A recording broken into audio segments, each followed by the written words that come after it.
هلو. في الاول طبعا عايزه اقول لكم كل سنه وانتم طيبين وهابي فالنتاين. هابي فالنتاين خصوصا للسناجل عشان دول محدش بيعبرهم، فمني ليكوا هابي فالنتاين وكل سنه وانتم طيبين. طيب تعالوا بقى اقول لكم مين هي الابراج بمناسبه عيد الحب والبلالين والاحمرات والكلام الجميل ده. مين هي الابراج اللي حظها قليل في الحب او حظها وحش، ما فيش علاقه بتكمل لها، وهقول لكم ليه. اولا البرج البومة الفقري اللي معظم علاقاته بتبوظ، وهقول لكم ليه. برج السرطان. ايوه، برج السرطان. برج السرطان حظ وحش جدا في الحب، دايما بيتشد للناس التوكسيك، للناس الغلط، يعني انت الشخص الغلط فتعال انا احبك. ايه السبب؟ لان برج السرطان من الابراج اللي دايما مشاعرها بتمشيها مش عقلها، يعني عقلها يفضل يتكلم ويقول لها يا بنتي بلاش، يا بنتي بلاش، او يا ابني بلاش، و... وهي ما فيش رايحه بقلبها، يعني رايحه تاخد الشخص الغلط بالاحضان.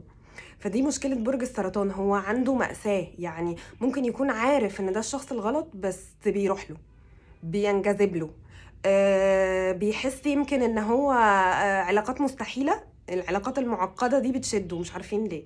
فده سبب من الاسباب اللي بيخلي حظه وحش في الحب، علاقاته بتبوظ لانها اساسا من الاول بايظة، بس هو كان بيعافر. البرج اللي بعد كده برضو عنده نفس المشكلة، ان هو بينجذب للشخص الغلط، فعلاقاته بتبقى بايظة.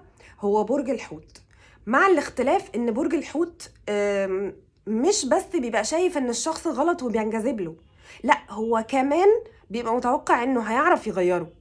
يعني عارفين المقولة اللي بتقول I can fix him او I can fix her، المهم انه انا هصلح. يعني هو بيبقى طموح يا عيني، عنده امل ومتخيل ان هو هيقدر يعمل المستحيل، هيقدر يغير الشخص ده حتى لو كان وحش. بيفضل يطلع له مبررات، لا ما هو اكيد بيعمل الحاجة الفلانية. يعني مثلا لو راجل وبيعرف ستات كتير، لا ما هو اكيد ما لقاش الحب، فانا هديله الحب. ما لقاش الاحتواء، ما لقاش الحنان، لا ما هو اصل اكيد كان عنده عقده وهو صغير، فنقعد بقى ندور ونكتشفها. والعكس الرجاله كذلك. فبرج الحوت عنده مأساة في ان هو بيطلع دايما اعذار، يعني يحط نفسه مكان الشخص ويفضل يطلع له اعذار ومبررات ويحاول يعالجها. وفي معظم الاحيان بيفشل، لانه مفيش حد بيتغير بسهوله كده، خصوصا لما يكون انت مضحي قوي، يعني تضحيه تضحيه تضحيه طول الوقت، فالعلاقات بتفشل. فزي ما قلنا مش بس بينجذب للشخصيات الغلط، لا هو كمان بيحاول يصلحها، ما عنده امل ان هو يصلحها. يعني انا بقى هعمل اللي ما اتعملش. البرج اللي بعد كده واللي معظم علاقاته بتبوظ او حظه قليل، حظه وحش في الحب، هو برج العذراء. برج العذراء عكس بقى برج السرطان وبرج الحوت. برج السرطان والحوت الاتنين مائيين وعاطفيين، ومشاعرهم هي اللي بتمشيهم، عشان كده ممكن يبقوا شايفين الغلط ويكملوا في العلاقة. يعني أنا شايف إن العلاقة دي غلط أو الشخص ده مش مناسب ليا أو كده، بس أنا مكمل. العذراء بقى العكس تماما. العذراء من كتر ما بيفكر بقلبه، يعني لو هو داخل علاقة وشايف ان العلاقة دي في احتمالية فشل، انا وهو في بينا مشكلة، في بينا اختلاف، انا شخصية وهو شخصية، او ايا كان النظرة اللي هو بيشوفها، يعني من حسب المنظور، كل شخص ومنظوره للعلاقة او الطريقة اللي بيشوف بيها الاختلاف اللي بين الاتنين. هو دايما بيكون عنده هضحي ومش هكمل، احسن ما اكمل واعيط في الاخر، يعني خسارة قريبة ولا مكسب بعيد. فبيشوف ان هو عقله هو اللي بيمشيه قوي. عقله لما بيقول له العلاقة دي فاشلة، العلاقة دي ما تنفعكش، لا بيقوم ساحب نفسه وماشي. فحظه مش حلو قوي في العلاقات، مش دايما المشاعر والعقل بيمشوا بارالل، يعني جنب بعض، او متوازيين يعني جنب بعض. فده بالنسبة لبرج السرطان. برج العذراء سوري. برج العذراء هو من الشخصيات اللي عقله بيسيطر على قلبه وعلى مشاعره.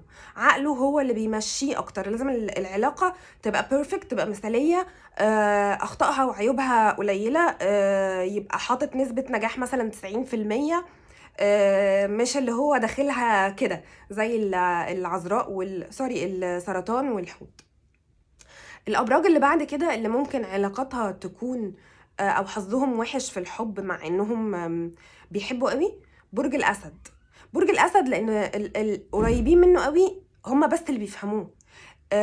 في البداية، في بدايات أي علاقة ممكن شخص يكون معجب بيه أو منبهر بيه زي ما بيقولوا ويحاول يقرب له وكده، لكن بيخاف. شخصية برج الأسد شخصية قوية يتخاف منها في العلاقات في البداية. يعني لو حد لسه بيقرب ولسه بيتعرف ولسه في مرحلة اللفلفة كده زي ما بيقولوا في الأول، فبيتخاف منه. فممكن مش سهل قوي ان اي حد ياخد الريسك ويقرب. مش اي حد بي بي عارفين لما تحس ان انت داخل بيت الاسد؟ بالظبط، هو برج الاسد كده، كانك داخل بيت الاسد. فاللي عنده شجاعه بقى وجرأة هو اللي هيدخل. اللي بيخاف، اللي جبان، او اللي بيخاف من الشخصيه القويه، او ما عندوش ثقه في نفسه، او عنده مشاكل بقى وعقد او كده، هو الشخص اللي بيحاول ما يقربش، ما بياخدش الريسك. لكن انت لو دخلت في علاقة مع برج الأسد أو قربت أو خدت الريسك و... وخلاص وارتبطتوا، هتلاقي شخص بجد حنين جدا. هو عنده شوية مشاكل، عنده حب تملك، بيحب يفطس اللي بيحبه، ما بيحبوش يعمل أي حاجة غيره، ما بيحبوش يكلم غيره، ما بيحبوش يعمل أي حاجة في الحياة بعيد عنه، وبيحب يبقى عارف كل تفصيل عن حياته وكل الحاجات دي. بس الاسد برضو جميل، يعني بروتكتيف قوي. الناس هتفتكرني والله برج الاسد، بس لا، انا مش برج الاسد. بس انا بشوف ان برج الاسد فعلا من الابراج اللي مظلومه. الناس كلها بتقول عليها مغروره، الناس كلها بتقول عليها نرجسيه، انانيه، ما بتحبش غير نفسها، وكلام كتير قوي قوي قوي قوي بيتقال على برج الاسد. هو بنسبه موجود، عشان ما بقاش كدابه، بنسبة موجود. بس لما بيحب، صدقوني، بيبقى بني آدم تاني، بيبقى طفل. طفل بجد، بيحب الشخص اللي معاه ده يبقى طول الوقت قريب منه، يحميه، يدافع عنه، بجد. لا، وبيبقى مضحي جدا. يعني الأسد لو حبك بجد، بيبقى مضحي بشكل انتوا مش متخيلينه. يعني بيبقى طول الوقت عايز يعمل اللي بيحبه ده، اي حاجة تفرحه، اي حاجة في الحياة ممكن تفرحه. ايه تاني ابراج حظها قليل في الحب؟ برج الجدي. برج الجدي من الابراج برضو اللي حظها قليل في الحب، لانها جد قوي. يعني هو على فكرة جد ده مش معناه ان هو هو دمه خفيف جدا. يعني هو من الناس اللي بتحب الهزار وبتحب الضحك، وي وي وي بس هو واخد الحياة شوية علاقاته جد. اما يدخل في علاقة لازم يكون مفكر فيها كويس قوي. لازم يقعد بقى، بيقعد وقت طويل قبل ما ياخد قرار ان هو يدخل في علاقة. مش سهل ان هو يرتبط، مش سهل ان هو مشاعره تتحرك ناحية حد. هو بيحب كل الناس ويضحك ويهزر ويخرج واصحابه وكل حاجة، بس في العلاقات مش سهل يحب. يعني بيحب بصعوبة قوي. ف فممكن الطرف اللي معاه يزهق. يعني ممكن الشخص، احنا اتنين لسه متقابلين ولسه بنتعرف على بعض وكده، فتلاقيه هتعترف لا، هتعترف لا، طب مع السلامة. فحظه مش ألطف حاجة في الحب. بيشوف العلاقات من وجهة نظر مختلفة. عايز العلاقات طويلة، عايز العلاقات جد، عايز جد من الأول. يعني هو من أول ما هيبدأ العلاقة هو عايزها جد، اللي هو بسم الله الرحمن الرحيم يلا نتجوز. ف... ففي ناس بتتخض، في ناس بتخاف، في ناس ما بتستحملش لحد الآخر. المهم، فده بالنسبة لبرج الجدي. ايه تاني أبراج حظها زي حالتي كده قليل في الحب؟ برج الميزان اللي هو برجي. طيب الميزان ليه حظه مش حلو في الحب؟ هقول لكم.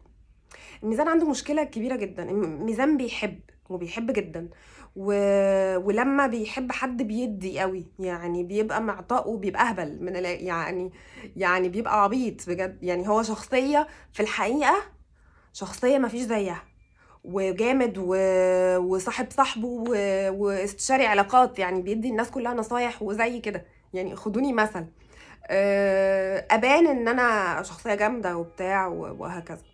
بس وانس ان هو يحب او يتعلق بحد، خلاص شكرا بس كده. فدي مشكله الميزان. هو بقى في الحاله دي، يعني لما بيحس ان هو ممكن يدخل في علاقه يضعف، او يكون الطرف التاني اقوى منه في العلاقه، بيحب اكتر من الطرف التاني. يعني لما احس ان انا مثلا داخله في علاقه انا هبقى فيها الطرف الاضعف، او انا هبقى فيها بحب اكتر، لا، ابو الحب ادوس على قلبي بالجزمه وانهي العلاقه ما كملش. فدي مشكلة عند برج الميزان. هو عشان كده علاقاته معظمها ما بتبدأش عشان تكمل أصلا. حظه مش حلو في الحب، لأن هو بيحتاج عشان يدخل في علاقة يكون حاسس بأمان، حاسس ان ضعفه ده مش هيتاخد ضده، حاسس ان هو مش هيتداس عليه، مش محدش هيستغله. طبعا الميزان ملك العدل، فمعظم علاقاته بينهيها من قبل ما تبدأ. يعني ابعد عني وريحني بدل ما اكمل معاك وتوجع قلبي. ده منطلق برج الميزان. بيخاف جدا على مشاعره، بيخاف جدا على قلبه، بيخاف يدخل في علاقة وتطلع فاشلة، فحظه مش قد كده. مين تاني ابراج حظها وحش في الحب؟ ممكن شوية برج الحمل، لان برج الحمل برضو اندفاعي قوي، فبيدخل في علاقه من غير ما يفكر. يعني بسم الله الرحمن الرحيم يلا نرتبط. عنده مشكله ان هو مشاعره بتطلع قوي بس بعد شويه بيزهق.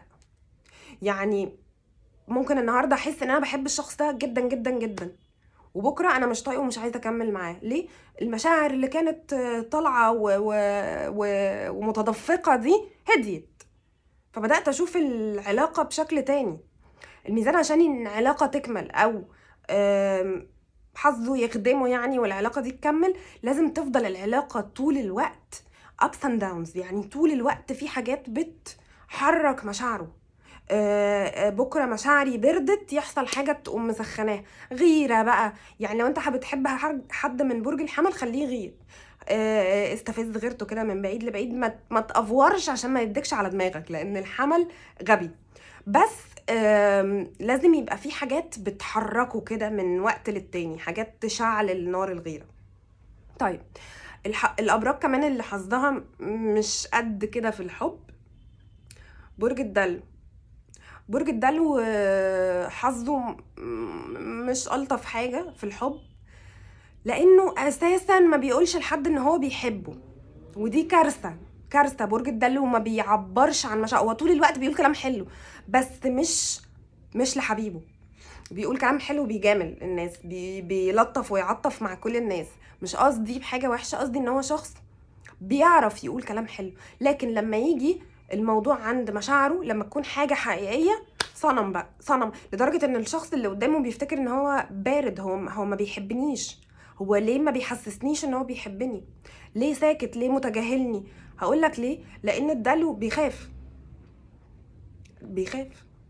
على مشاعره، بيخاف يبين لحد ضعفه فيستغل ده، بيخاف حد يدوس عليه، بيخاف حد يأذي مشاعره، فما بيقولش.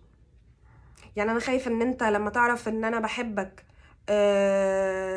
تدوس عليا، فمش هعرفك ان انا بحبك. لوح بقى تلج، لوح تلج وانسى والله لو عملت ايه. يعني لو انا معاك بقى وغيرانه عليك وهموت ولا هتحس. لو انا مثلا بيقدر يتحكم، بيقدر يبين انه مش فارق معاه وهو من جواه بيغلي، بس انت تصدق ان هو مش فارق معاه. فدي مشكلة عند برج الدلو. مشكلة ان هو فعلا ساكت، بيحب ساكت، غيران ساكت، ما بيقولش مع انه في العادي كلامنجي جدا، لسانه بقى خلاص بيخرس. يعني لما يجي بقى يعبر للي بيحبه عن حبه او كده بيخرس، شكرا، بيبلع لسانه. بربنت مع لا اله الا الله، وعند الشخص اللي بيحبه لوح تلج، صنم، ما فيش، ما بيفتحش بقه. فدي كده اعتقد انها اكتر ابراج علاقاتها فاشله وتعالوا بقى نحسد باقي الابراج عشان ايه علاقاتهم تبوظ هما كمان. اشمعنى هما؟ ما بيقولك لو لو ما عرفتش لما تشوف اتنين يعني متصاحبين او كده، انا مش فاكره المثل، مش مهم. كل سنه وانتم طيبين يا حلوين، وعيد حب سعيد على كل الناس، على السناجل وعلى المرتبطين، وعلى السناجل ان شاء الله يرتبطوا والمرتبطين يفركشوا عشان يبقوا سناجل زينا. وباي.